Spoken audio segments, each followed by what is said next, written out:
గీతా సందేశం. భగవద్గీత మనకు వేదాల సారాన్ని అందిస్తుంది. వేదములు హిందూ ధర్మము యొక్క పునాది కనుక గీతా సందేశం వేదముల సందేశం, హిందూ ధర్మ సందేశం. జీవితం యొక్క ప్రయోజనం ఆనందంగా ఉండటము మరియు ఇతరులకు సహాయం చేయడం. ఇది మంచిగా ఉండటం, మంచి చేయడం వల్లే సాధ్యమవుతుంది. లక్ష్యం: జీవితంలో ఏ పరిస్థితిలోనైనా మనకు ఆనందంగా ఉండే స్వేచ్ఛ ఉంది. సమస్యలు ఉంటూనే ఉంటాయి. మనం పనులు చేస్తూనే సమస్యలను పరిష్కరించుకోవాలి. కానీ ఆనందాన్ని కోల్పోకూడదు. ఆనందం అనేది మన స్వభావం అవ్వాలి. అది మనుషులపై, వస్తువులపై, పరిస్థితులపై ఆధారపడి ఉండకూడదు. మనం ఆనందంగా ఉండదలుచుకుంటే ఎప్పుడైనా, ఎక్కడైనా, ఏ పరిస్థితిలోనైనా ఆనందంగా ఉండవచ్చు. ఈ సత్యాన్ని అర్థం చేసుకొని అనుభవంలోకి తెచ్చుకుంటే జీవితం ఆనందంగా, శాంతిగా ఉంటుంది. ఇలా ఉండటానికి కొన్ని అవరోధాలు అడ్డుపడవచ్చు. బద్ధకం, మనసులపై, వస్తువులపై మరియు పరిస్థితులపై ఆధారపడి ఉండడం, మనస్సుపై, ఇంద్రియములపై నిగ్రహం లేకపోవడం, నేను, ఈశ్వరుడు మరియు జగత్తు వీటిపై సరియైన అవగాహన లేకపోవడం. భగవద్గీత మనల్ని క్రమక్రమంగా ఈ అవరోధాల్ని దాటేలా చేస్తుంది. నేను ఎవరు? నేను నా జీవితానికి బాధ్యుణ్ణి. నా జీవితంలో జరిగే ప్రతి ఘటనకు నేను ఈ జన్మలో లేదా పూర్వ జన్మలలో చేసిన కర్మలు అనగా ఆలోచనలు, మాటలు, పనులు కారణం. నేను ఇప్పుడు చేసే కర్మపై నాకు స్వేచ్ఛ ఉంది. అందువలన నా కర్మకి ఫలితం ఇప్పటి మరియు ఇంతకు ముందు కర్మలపై ఆధారపడి ఉంటుంది. నా శరీరం, మనస్సు నా కర్మలకు సాధనాలు. కాబట్టి నేను నా శరీరం, మనస్సు కాదు. నేను వాటిని వాడుతూ ప్రపంచానికి నన్ను వ్యక్తపరుస్తున్నాను. నేను ఏం చేయాలో నిర్ణయించే జీవుడిని. ఇతర పరికరాల వలె, ఉదాహరణకు నిప్పు, విద్యుత్తు, అణుశక్తి వలె మన ఆధీనంలో ఉన్నంత వరకు అవి మనకు స్నేహితులే. వాటిని వాడుతూ ఎన్నో సాధించవచ్చు. అదే అవి మన అదుపు తప్పితే మన శత్రువులుగా మారి పతనానికి దారి తీస్తాయి. నా శరీరం చనిపోయినప్పుడు నేను మనస్సుతో పాటు వేరొక కొత్త శరీరాన్ని తీసుకుంటాను. అందువలన నా కర్మల ఫలితాన్ని ఈ జన్మలోనైనా, వచ్చే జన్మలోనైనా ఖచ్చితంగా అనుభవించి తీరవలసిందే. మరణం తర్వాత శరీరం మారడం అనేది చిరిగిన దుస్తులు విడిచి కొత్త దుస్తులు వేసుకోవడం వంటిది. మరణం కూడా బాల్యం, యవ్వనం, ముసలితనం వంటి ఒక మార్పు మాత్రమే. ఇవి శరీరంలో మార్పులు అయితే మరణం శరీరాన్ని మార్చడం అంతే. వాస్తవంలో నేను పుట్టను, మరణించను. ఈ మార్పు శరీరానికి మాత్రమే. ఈశ్వరుడు ఎవరు? విశ్వంలో ఉన్నదంతా ఈశ్వరుడే. ఈ విశ్వం ఈశ్వరుని భౌతిక శరీరం. అందరి మనస్సుల యొక్క ఆలోచనలు ఈశ్వరుని మనస్సు. భౌతిక మరియు నైతిక ధర్మాలు ఈశ్వరుని ఇచ్ఛ. ఈశ్వరుడే అన్నింటికీ సారం. నీటిలో రసము, అగ్నిలో వేడి, బుద్ధివంతులలో బుద్ధి, బలవంతులలో బలం ఈశ్వరుడే. చేతన జీవులలో చైతన్యం ఈశ్వరుడే. ఎలా అయితే విద్యుత్ వివిధ పరికరాలని ప్రకాశింపజేస్తున్నదో అలాగే చైతన్య రూపంలో ఈశ్వరుడు ప్రాణులను చైతన్య జీవులలా ప్రకాశింపచేస్తున్నాడు. ఈశ్వరుడు కాకుండా వేరే ఏదీ లేదు. కుండకు మట్టి మరియు కుమ్మరి అని రెండు కారణాలు ఉన్నాయి. మట్టి ఉపాదాన కారణం, కుమ్మరి నిమిత్త కారణం. కానీ జగత్తు విషయంలో నిమిత్త ఉపాదాన కారణాలు రెండూ ఈశ్వరుడే. ఎలాగైతే అల సముద్రంలో పుట్టి సముద్రంలో ఉండి సముద్రంలో విలీనమవుతుందో అలాగే జగత్తు కూడా ఈశ్వరుని నుంచి వచ్చి ఈశ్వరునిలో ఉండి ఈశ్వరునిలో విలీనమవుతుంది. ఇలా అర్థం చేసుకున్న ఈశ్వరుణ్ణి మనం ఏ పేరుతోనైనా, ఏ రూపంలోనైనా పూజించవచ్చు. ఇది సందర్భం పైన మరియు భక్తుని కోరిక పైన ఆధారపడి ఉంటుంది. ఏదైనా పని ఆరంభిస్తున్నప్పుడు ఈశ్వరుణ్ణి గణపతిలా, వ్యాపారంలో లాభం రావాలని ప్రార్థిస్తున్నప్పుడు లక్ష్మిలా, చదువును కోరినప్పుడు సరస్వతిలా పూజిస్తాం. అలాగే నన్ను నేను దేశభక్తునిగా అనుకున్నప్పుడు ఈ ఈశ్వరుడే భారతమాత. భూమిపైన పుట్టిన ప్రాణిని అనుకున్నప్పుడు భూమాత. కర్మలు చేస్తున్నవాణ్ణి అనుకున్నప్పుడు కర్మఫలదాత. నేను వైష్ణవుణ్ణి అనుకున్నప్పుడు ఈశ్వరుడు విష్ణువు. శైవుణ్ణి అనుకున్నప్పుడు శివుడు. అంతేకాదు, ఈశ్వరుణ్ణి మనం తల్లిగా, తండ్రిగా, శిశువుగా, గురువుగా, మిత్రుడుగా, యజమానిగా కూడా పూజించవచ్చు. ఎప్పుడైతే మనిషిలోని మంచితనంపై నమ్మకం సన్నగిల్లుతుందో అప్పుడు ఈశ్వరుడు ధర్మాన్ని కాపాడడానికి, నమ్మకాన్ని పునరుద్ధరించడానికి అవతరిస్తాడు. ఈ అవతారాల రూపంలోనూ ఈశ్వరుణ్ణి పూజించవచ్చు. కర్మయోగం. ఈశ్వరుడు విశ్వమంతా వ్యాపించిన తత్వము. మన జీవితంలో వివిధ పాత్రలు మనం పోషిస్తుంటాం. తల్లి, తండ్రి, అన్న, అక్క, విద్యార్థి మొదలైనవి. మనం ఏ పాత్ర పోషించినా దానికి అనుగుణంగా అవతలి పాత్ర ఈశ్వరుడే పోషిస్తాడు. ఇలా మనం పరస్పరం ఈశ్వరునితోనే వ్యవహరిస్తాము. మనం చేసే ప్రతి పని ఈశ్వరునికి మనమిచ్చే బహుమతి.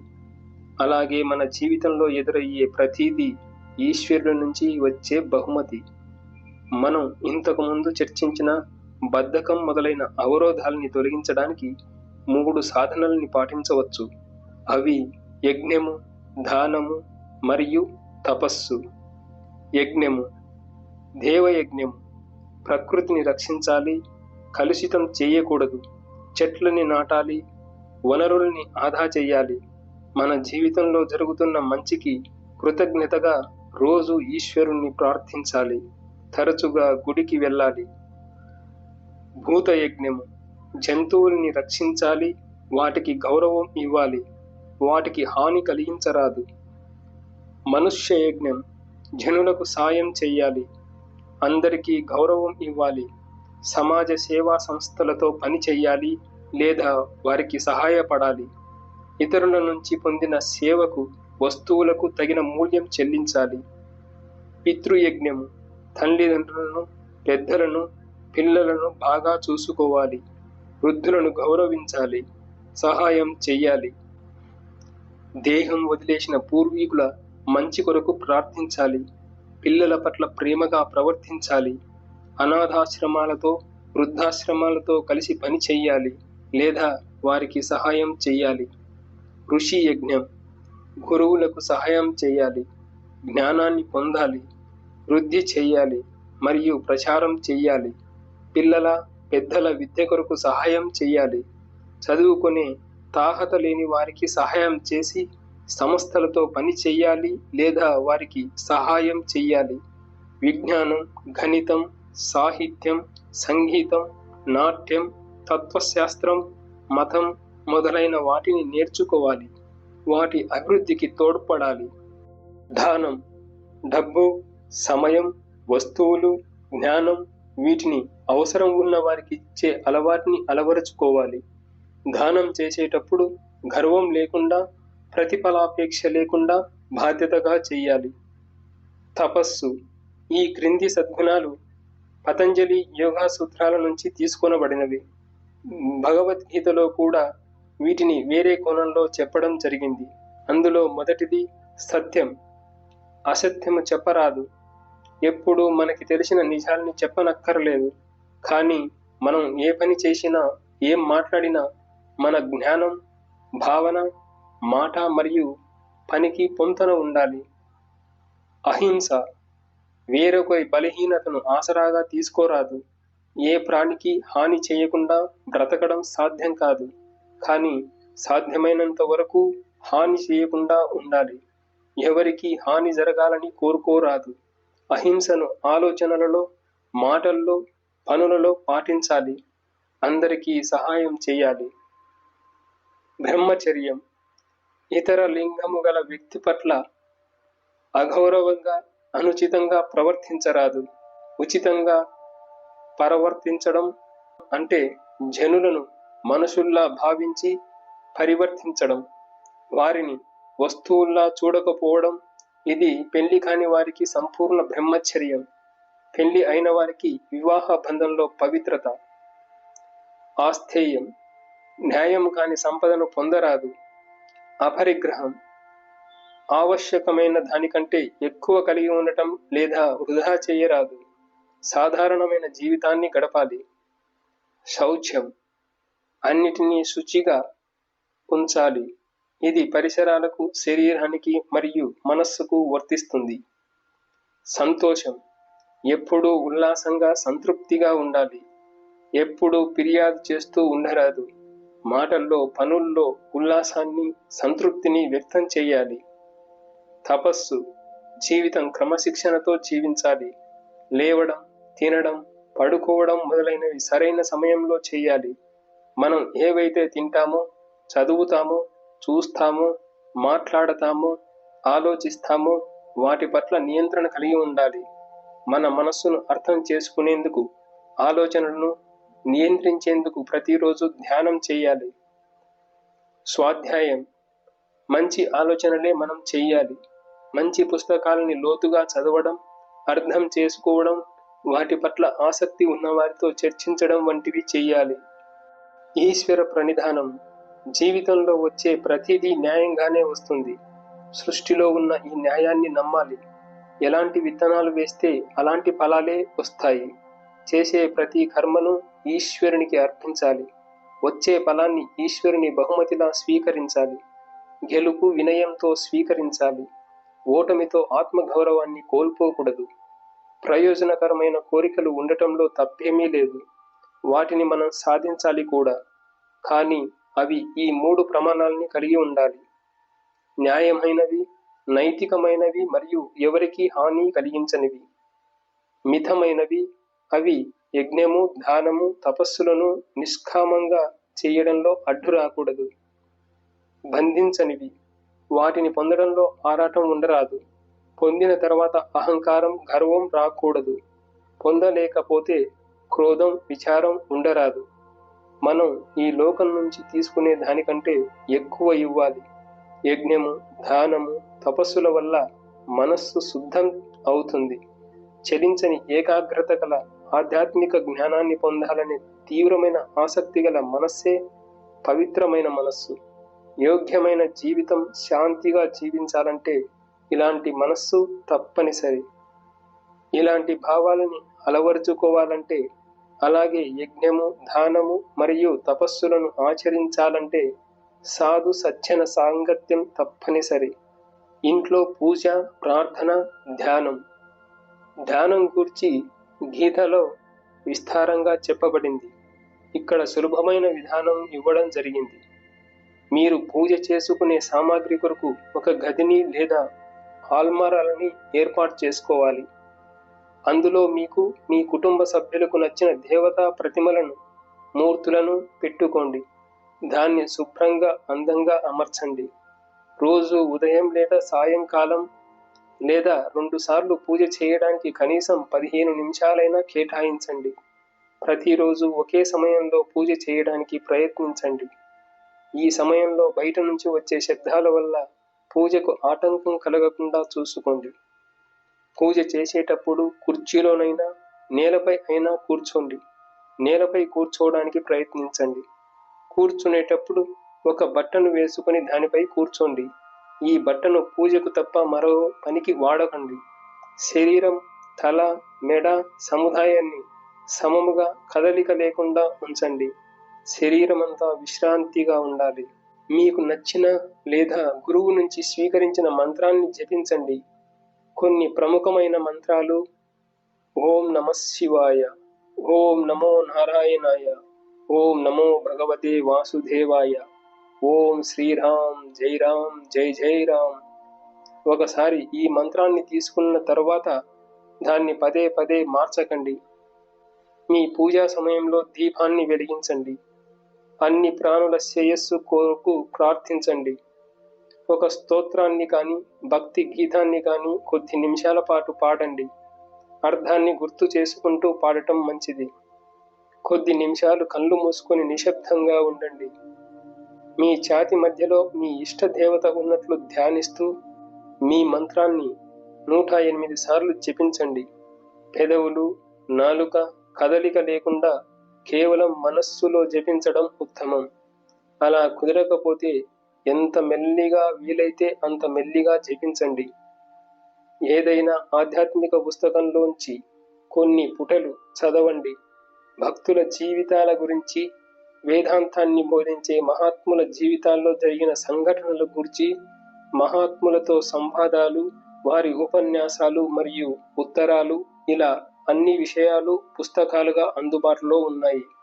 మీరు వీటిలో ఏ పుస్తకాన్నైనా చదవవచ్చు. ఆధ్యాత్మిక ప్రవచనాన్నైనా వినండి. మీ తల నేలకు తాకేలా భగవంతునికి నమస్కరించండి. మీ జీవితంలో ఉన్న శ్రేయస్సుకు కృతజ్ఞతలు తెలపండి. ఉన్నత భావాలతో, కరుణతో, శాంతితో ఇతరులకు సహాయపడుతూ జీవించడానికి కావలసిన శక్తిని, జ్ఞానాన్ని ప్రసాదించమని కోరండి. భగవంతునికి మీ పూజ మరియు శరణాగతికి చిహ్నంగా నుదుట భస్మాన్ని లేదా కుంకుమని ధరించండి. మీరు ఒక పుస్తకంలో భగవన్నామాన్ని 108 సార్లు రాయవచ్చు. పుస్తకం పూర్తి అయ్యాక కాగితాల్ని చించి వాటితో పూలు తయారు చేసి మాలలా చేసి దగ్గరలో ఉన్న దేవాలయంలో ఇవ్వవచ్చు. భగవంతుణ్ణి జీవిత లక్ష్యంగా ఉంచి చేసే అన్ని కర్మలను ఆయనకు అర్పిస్తూ వచ్చే ఫలితాన్ని ఆయన నుంచి వచ్చే బహుమతులుగా స్వీకరిస్తూ రోజు పూజిస్తూ ఉంటే భగవంతుని పట్ల భక్తి పెరుగుతుంది. ఈ భక్తి జీవితంలో ఎదురయ్యే హెచ్చుతగ్గులను సమదృష్టితో, ప్రశాంతమైన మనస్సుతో ఎదుర్కొనేందుకు సహకరిస్తుంది. అన్ని సద్గుణాలని అలవర్చుకుంటారు. మనస్సును శుద్ధంగా మరియు శాంతిగా మార్చుకుంటారు. ఇటువంటి భక్తుడే ఈశ్వరునికి ప్రియం. జీవన విధానం. హిందూ ధర్మంలో అన్ని కర్మలు, సాంస్కృతిక ఆచారాలు, పండగలు, కథలు, ఇతిహాసాలు, తీర్థయాత్రలు మరియు కళలు ఇంతకు ముందు చెప్పిన విషయాల్ని జీవితంలో సాక్షాత్కరించుకునేందుకు, మనస్సును పవిత్రపరిచేందుకు తీర్చిదిద్దినవే.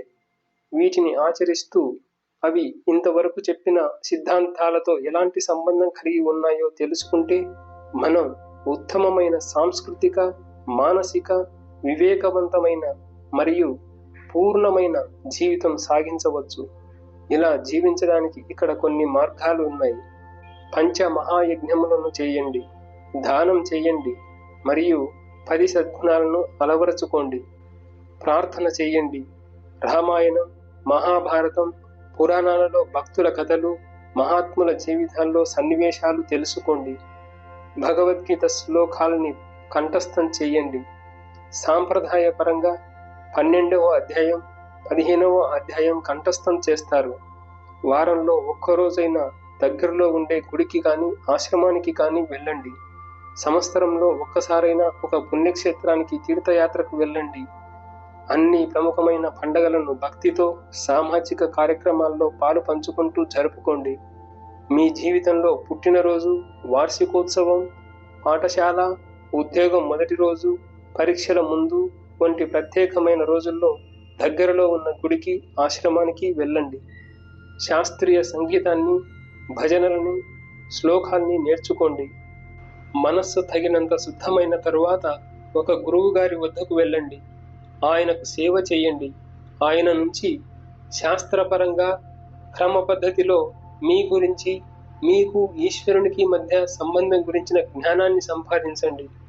ఆ జ్ఞానం ద్వారా ఆనందం మీ నిజస్వరూపమని, అది జనులపైన, వస్తువులపైన, పరిస్థితులపైన ఆధారపడదు అనే దృఢ విశ్వాసం కలుగుతుంది. అది మీలోని పూర్ణత్వాన్ని మీకు అందిస్తుంది. ఫ్రెండ్స్, ఈ వీడియో మీకు నచ్చినట్లయితే తప్పకుండా లైక్ చేసి షేర్ చేసుకోండి. అలాగే నా ఛానల్ని సబ్స్క్రైబ్ చేసుకొని నన్ను సపోర్ట్ చేయండి. ఓకే ఫ్రెండ్స్, మనతో మనం ఇంకో మంచి మాటతో నెక్స్ట్ వీడియోలో కలుద్దాం. Thank you.